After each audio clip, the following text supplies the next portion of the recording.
Hello! Welcome back to my channel home made health delights. ఈరోజు నేను చూపించబోయేది sweet and hot mixture అండి. అది మరమరాలతో చేసేది. ఇంకా ఎయిర్ టైట్ కంటైనర్లో 1 మంత్ వరకు కూడా మనం ఈ మిక్చర్ని స్టోర్ చేసుకోవచ్చు. చాలా టేస్టీగా ఉంటుంది, అలాగే చాలా ఈజీగా ఉంటుంది. టీ టైంకి కానీ, మనం ఈవినింగ్ పూట స్నాక్స్లా తినడానికి కానీ పర్ఫెక్ట్ చాయిస్. పిల్లలకు కూడా చాలా హెల్తీ రెసిపీ అవుతుంది ఇది. ఫస్ట్ నేనైతే ఏం చేస్తానంటే, మనము తడి లేని ప్యాన్ అయితే తీసుకోవాలండి. అది మాత్రం కంపల్సరీ గుర్తుపెట్టుకోండి.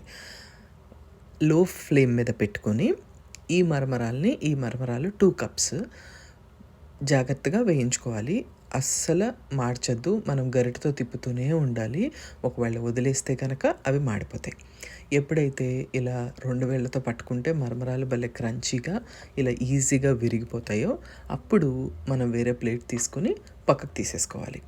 ఇప్పుడు సేమ్ అదే ప్యాన్ని మళ్ళీ లో ఫ్లేమ్లోనే ఉంచాలండి. 1 స్పూన్ ఆయిల్ కంపల్సరీ వేయాలి. వేయకపోతే మనం వేసే ఇంగ్రీడియంట్స్ క్రంచీగా మాత్రం ఫ్రై అవ్వవు. నేను జీలకర్ర పొడి వేయనండి, డైరెక్ట్గా జీలకర్రే వేస్తాను. అందుకు కూడా ఒక కారణం నేను ఆయిల్ వేయడం. ఆ తర్వాత జీలకర్ర చక్కగా మనకి చిటపటలాడిపోయిందాక మనం చిన్న గ్లాస్ ఒకటి పెట్టుకోవాలండి. చిన్న గ్లాసు, చాలా చిన్నది, లేదా చిన్న కప్ గ్రౌండ్ నట్స్ వేస్తాం. ఈ పల్లీలను కూడా చక్కగా క్రంచీగా అయ్యేంత వరకు ఫ్రై చేసుకుంటాం. ఆ తర్వాత అదే సేమ్ క్వాంటిటీ జీడిపప్పులు తీసుకుంటాం. ఈ జీడిపప్పులు కూడా తొందరగా వేగిపోతాయి, లోపల మాత్రం చాలా మెత్తగా ఉండిపోతాయి. అలా ఉండకుండా జాగ్రత్తగా దాన్ని ఫ్రై చేసుకోవాలి. ఆ తర్వాత మీరు హోల్ బాదం పప్పులైనా తీసుకోండి. నా దగ్గర ఇలా స్లైస్ చేసిన బాదం పప్పులు ఉన్నాయి, అందుకే నేను వాటిల్ని అవి వాడుకున్నాను. అవి కూడా మళ్ళీ సేమ్ క్వాంటిటీ. నేను మళ్ళీ డిస్క్రిప్షన్ బాక్స్లో మీకు క్లియర్గా నేను ప్రొసీజర్ మొత్తం ఇస్తాను, అది కూడా మీరు చూసుకోండి. ఆ ఆల్మండ్స్ కూడా వేసేసిందాక ఫ్రై అయిపోయి అనుకున్నాక మళ్ళీ అదే సేమ్ కప్ మనకి కిస్మిస్లు దొరుకుతాయి కదండి, డ్రైడ్ రైజిన్స్, అది కూడా వేస్తాం. వేసేసి వీటిని మంచిగా మనము ఫ్రై చేసుకోవాలి. వాటి నుంచి మంచి స్మెల్ అయితే వస్తుందండి. ఇప్పుడు ఈ కిస్మిస్కి పాయసంకి అయితే నెయ్యిలో వేయిస్తే పొంగుతాయి. వీటికి అలా ఏమీ అవ్వవు, అలాంటి అవసరం కూడా లేదు. జస్ట్ మనము వాటిల్ని పైన ఫ్రై చేసుకుంటే సరిపోతుంది.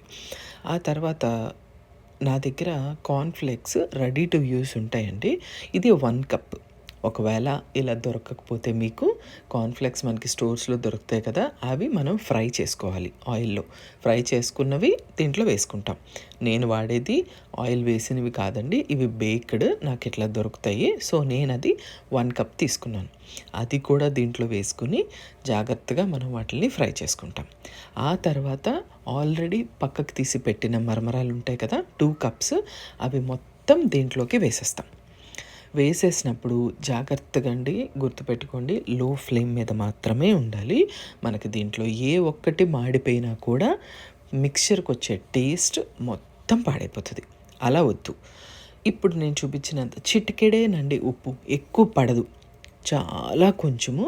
తర్వాత కారం, నేను తీసుకున్నదైతే గొడ్డు కారం, అది కూడా 1/2 టీ స్పూన్ వేస్తే సరిపోతుంది.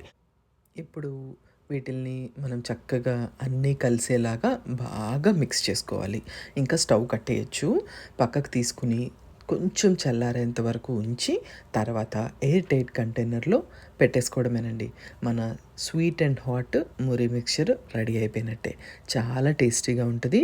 మీరు కూడా తప్పకుండా ట్రై చేసి నాకు కమెంట్ సెక్షన్లో చెప్పండి.